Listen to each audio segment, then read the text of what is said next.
he created just one plant, and it saved somebody's life. Okay, now somebody else has the same illness. Okay, so you're saying that he can't recreate that same plant. You can use that plant. No, but if that plant, it's no good anymore. In other words, it's useless. You can mingle two species. Even to save somebody's life. If it's been proven in the past that by mingling, the vitamin, whatever comes out of it, is going to save somebody's life. Because if in front of you there is, you know of a case that needs it, you're allowed to do anything in lying to save his life. But otherwise, it's prohibited. Because there might be such a sick person or something you're not permitted. Now, this is the material that I had on genetic engineering. Somebody raised the question of cloning, and maybe we'll spend a few minutes on the question of cloning. Cloning means that you take an ovum from one individual, you empty the ovum, you take out not empty, you take out the nucleus, the main part, and you put in the nucleus from another animal, and then you implant that into a female for it to develop. That's called cloning. Then what comes out is almost identical to the one from whom the nucleus came. Not the one who provided the ovum, and not the one where the ovum grew, but the nucleus determines. Not 100%, but very close. So are you permitted to do that kind of activity? And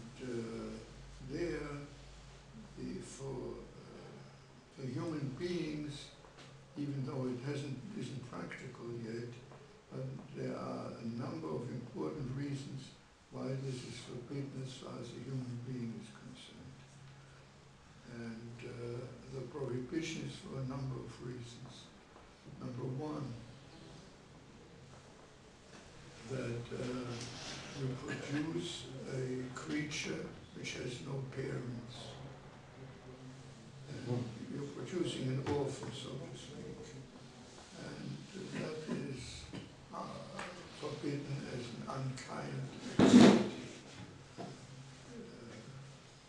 In addition, the cloning usually is not successful. You have to, with this sheep that they produce, that one experiment, this was one out of about 300 attempts. Now when this happens with human beings, the human beings where it failed are killed. So it's the question of killing potential human beings comes in. This is a major problem connected with cloning. So even though, I'm raising the issue, even though in practice it's not yet practical, but in case it would become practical, it's very, very questionable whether it would be permitted to produce a human being that way. Well, if it's going to be practical, so probably it's going to be practical because they can avoid the faults that cause the death of.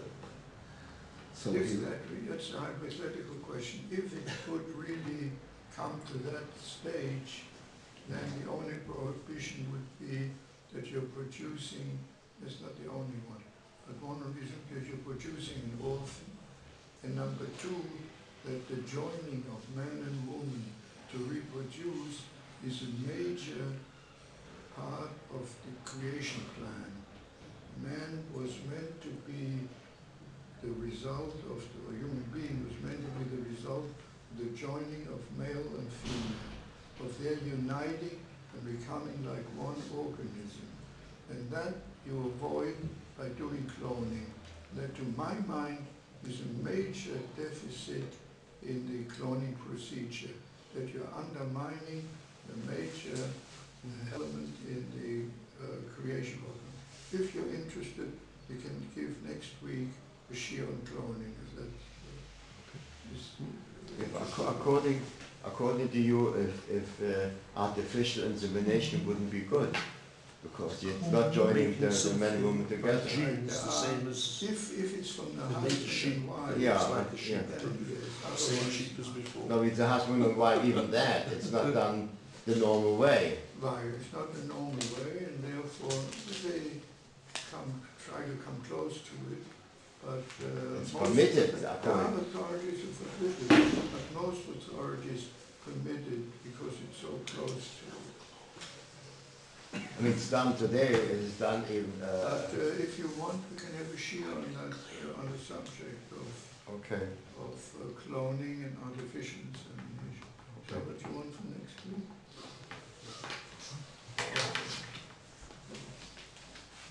Okay. Have a good week, everybody.